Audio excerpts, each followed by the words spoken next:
Welcome back. You're still watching World Insight with me, Tian Wei.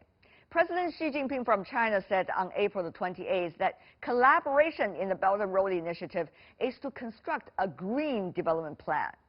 The United Nations Industrial Development Organization was established in 1966 with a goal in promoting and accelerating industrial development in developing countries.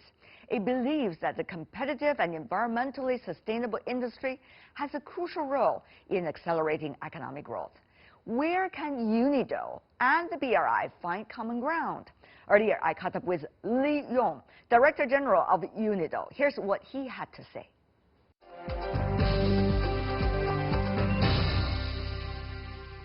Belt and Road Initiative. Many wonder, what is that? And what is going to be the relationship between the work that you are doing at UNIDO and the Belt and Road Initiative, which is about infrastructure? Chinese government, President Xi mentioned BRI, and also at the UN, we are working very hard to develop 2030 Sustainable Development Goals initiative, and also 2030 Development Agenda. Actually, both of them rooted in the vision of the shared prosperity. That is a core of the BRI, and also the core of the SDG development goals, yes. Poverty reduction. So they actually correlate with one another. Exactly. Director General Li, you've been talking about industry, infrastructure, innovation. You link these three different things together. Of course, for UNIDO, industry is always the key. But how do you see, under the current circumstances, these three factors interacting with one another? When we develop industry, it will connect it to the infrastructure, definitely. And the innovation is a kind of based on industrialization manufacturing activity. So those are the interconnectedness of the three I's. So UNIDO, we are implementing mandate inclusive sustainable industrialization, and we always look at the infrastructure as one of the fundamentals, support industrialization. And also innovation will push us for the fast speed. And this is why we always try to bring three things together into our operation TC programs, yes. Our convening function forums, and also advisory services to our member states. But that's a lot of task, I have to say, Director General Li, yes. Because industry is, of course, a traditional role of UNIDO. But now you're bringing in two very complex matters of their own into the overall reality. So how will eventually you work out your strategies and your approach about these three different moving factors? For instance, I think if I give you some examples, it will be easy to understand. Look at our TC program for our member countries. Usually we will say that industrial park is a very useful tool to create a job, supporting manufacturing, and also support local startups, SME development. But industrial park, traditionally, we would just look at industrial park. But now we have an eco-industrial park, yes. Sustainable industrial park connected to the zero emission. And those are very, very modern concept and also advanced concept with an innovative way. And also our projects, for instance, like a geothermal project. This is like happened in Kenya. But when we move ahead with a project, usually we'll just develop a kind of geothermal well and then engine, then produce energy. But now we introduced IoT. Of course, this is a new industrial revolution concept, yeah. To support operation and the management. This is a cloud computing we introduced into that. This is a very modern concept.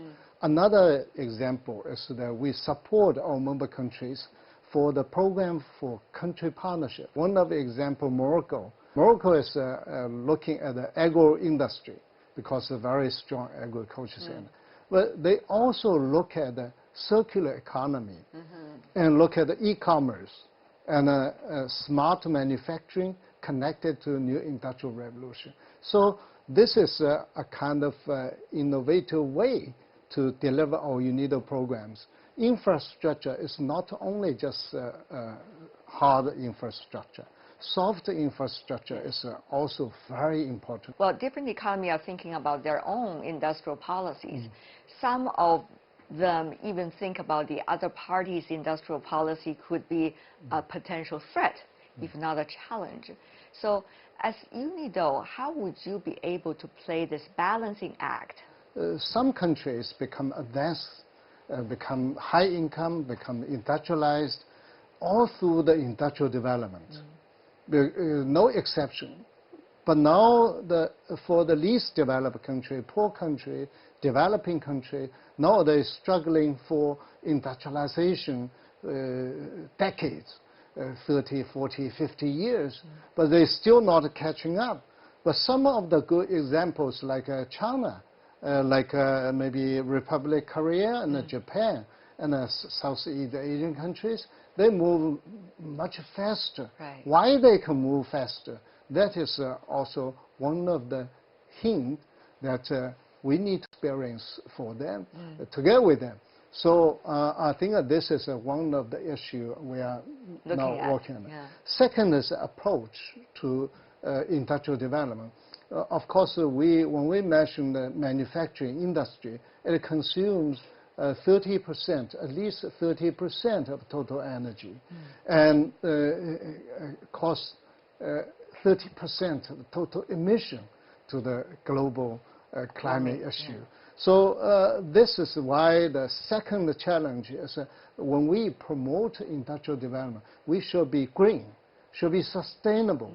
And country may argue, oh, we need to do industry first, then come back to the environment.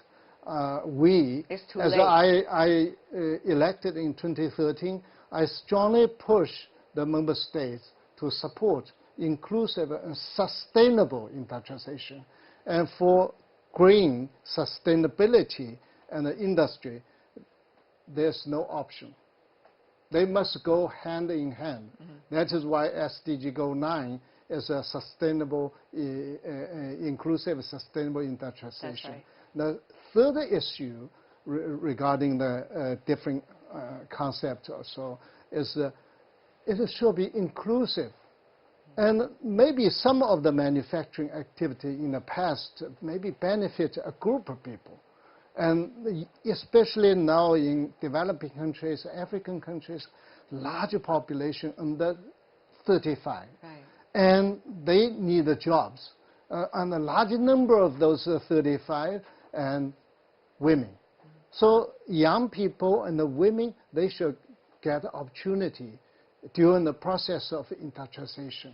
And they not only just participate, but also share the prosperity of the results, benefits from the industrialization process. As if they are not complicated enough, may I add another one, as I mentioned earlier. For example, China, the United States, Germany, and some of the other countries all come up with their own version of industrial policies for the next 5, 10, and probably even 20 years. So now here is some suggesting there probably could be strategic conflicts as a result of different versions of vision. Director General Li, I know the UN is not playing any geopolitical role in this when it comes to the role of UNIDO, but from a technical and from a common ground perspective, how do you see this debate for now and for the near future? This is a choice of policy, choice of strategy. But fundamentally, it's different.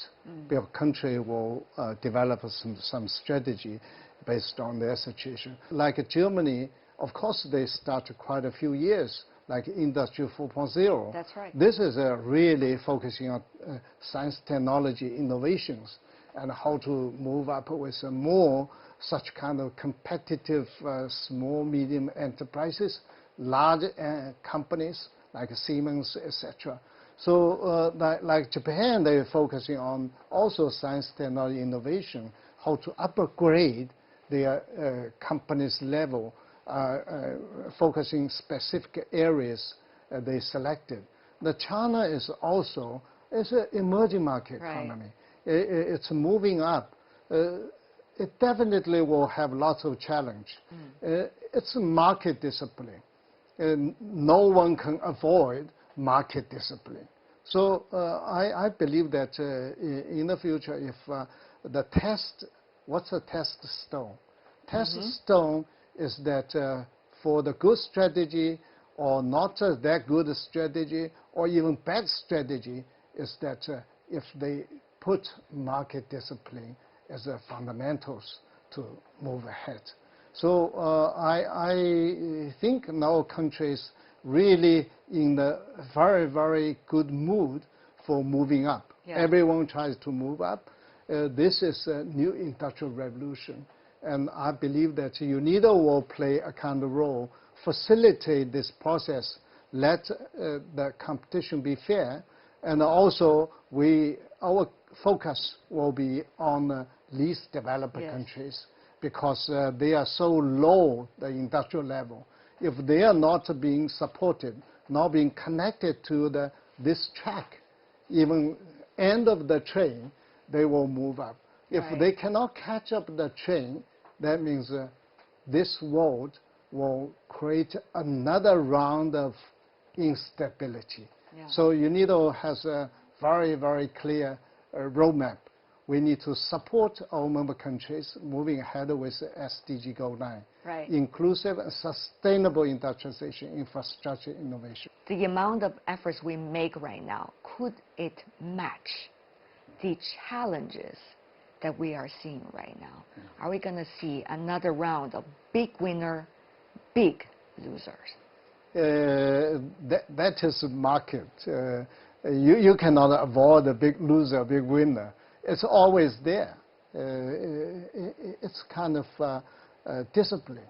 It's not something we can manage. It's the nature of life. Yeah. But of course, people worried about the AI or that it will totally destroy the mankind, human being or so. I do not believe that. And they said, okay, and that many people were out of job, and then I do not believe that. And also, they mentioned some of the issues, maybe country will run into difficulty. I really think this is a natural process. So a country, if they not get ready to adopt a new situation, they will be loser. The country get ready and work hard, always put economic development as a key, as a driver, through the industrialization, through the agro-industry, and through the service sector development, then they will move up. And come back to BRI as a useful tool, a useful approach to support us to move ahead with economic cooperation through the infrastructure development, through the policy dialogue, and then we can achieve something.